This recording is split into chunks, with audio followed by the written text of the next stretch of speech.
हामीले यस भिडियोमा चाहिँ न्युमेरिकल सल्भ गर्नको लागि चाहिँ गर्छौँ है त। अब यहाँ भनेको छ CaCO3 यो डबल रिभर्सिबल रिएक्सन भयो CaO प्लस CO2 यसमा चाहिँ Kp र Kc निकाल्नु भने हो। अब CaCO3 भनेको के हो सोलिड हो, CaO भनेको यो पनि सोलिड हो, यो चाहिँ ग्यास हो। यसै ग्यास सोलिड सोलिड। अब चाहिँ हामीले चाहिँ Kc अब हामीले चाहिँ Kc को लागि चाहिँ अब हामीलाई Kc एक्सप्रेसन निकाल्न परेको छ भने Kc एक्सप्रेसनमा चाहिँ यदि सोलिड छ भने त्यसको एक्टिभ मास 1 हुन्छ। अब Kc एक्सप्रेसन के हो भनेको भन्दाखेरि active masses of product divide by active masses of reactant हो। र जस्तो हामीले एक्टिभ मासेस अफ प्रोडक्ट, अब एक्टिभ मास भनेको ब्राकेटले यो गर्यो, प्रोडक्टमा कति छ CaO लेख्यो भाइ यसको अगाडि स्टोमेट्रिक कोफिसिएन्ट कति छ 1 छ, 1 लेख्यो, डटको डट CaO2, अब अपनमा रियाक्टेन्ट लेख्यो। अब चाहिँ यो CaO के हो त सोलिड हो, सोलिड भनेपछि Kc को रिलेसनमा चाहिँ सोलिडमा चाहिँ के हुन्छ त भन्दाखेरि Kc को रिएक्सनमा चाहिँ एक्टिभ मास 1 हुन्छ, त्यही भएर यसको 1 राख्यो। अब यो पनि सोलिड 1 राख्यो, यसको भ्यालु यही भयो, यस्तो हुन्छ। जस्तो if the reactant or product in solid state then its concentration is taken in 1 and concentration of H2O in liquid state is also taken as 1। अब लिक्विड स्टेट दिएर H2, अब लिक्विड स्टेटमा पनि चाहिँ लिक्विड स्टेटमा पनि हामीले कन्सन्ट्रेसन चाहिँ 1 लिन्छौँ है त, कन्सन्ट्रेसन त्यही भर्खरेको जस्तो 1 लिन्छौँ।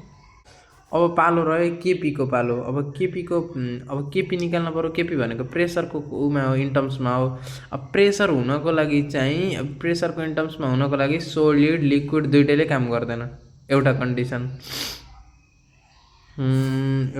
हो कि कुन रे दुइटै निकाल्नको लागि त्यो भयो, सोलिड र लिक्विडले काम गर्दैन, ओन्ली ग्यास स्टेटले काम गर्छ। जस्तो यहाँ यही सोलिड थियो, ग्यास स्टेट यो मात्र थियो, त्यही भएर हामीले सिम्पल P यसलाई सब्स्टिट्युटमा लेख्ने र यसको पावर जति छ त्यति लेख्ने, स्टोइमेट्रिक कोफिसिएन्ट यति गरेपछि हाम्रो Kp आउँछ।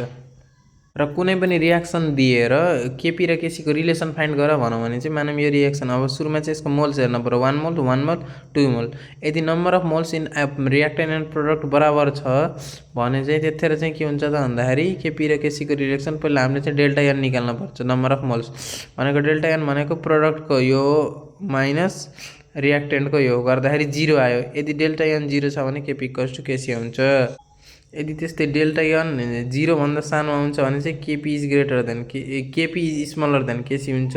र डेल्टा n फेरि 0 भन्दा ठुलो भयो भने चाहिँ Kp is greater than Kc हुन्छ। एउटा यो कन्डिसन हामीले याद राख्नुपर्छ। अब यो क्वेसनमा चाहिँ predict the effect of pressure and temperature भनिरहेको छ। अब चाहिँ यसमा चाहिँ प्रेसर कुनै पनि प्रेसरको लागि पनि यहाँ नम्बर अफ मोल्स हेरिन्छ 1 1 2 छ। यदि बराबर नम्बर अफ मोल्स चाहिँ रियाक्टेन्ट र प्रोडक्टमा छ भने त्यसमा चाहिँ कुनै पनि इफेक्ट देखिँदैन भन्ने हामीले बुझ्नुपर्छ। कुनै पनि प्रेसरको इफेक्ट देखिँदैन सोलिड लिक्विडमा, ओन्ली ग्यास स्टेटमा मात्र देखिन्छ लिक्विड। एउटा कन्डिसन। दोस्रो कन्डिसन यदि बराबर मोल भयो भने पनि देखिँदैन प्रेसरको इफेक्ट, सोलिडमा पनि लाग्दैन लिक्विडमा पनि लाग्दैन, ग्यासमा मात्र लाग्छ। यदि ग्यासमा पनि एक्सेप्सनल केसमा के हुन्छ भन्दाखेरि यदि नम्बर अफ मोल्स बराबर छ भने यसको इफेक्ट हुन्न।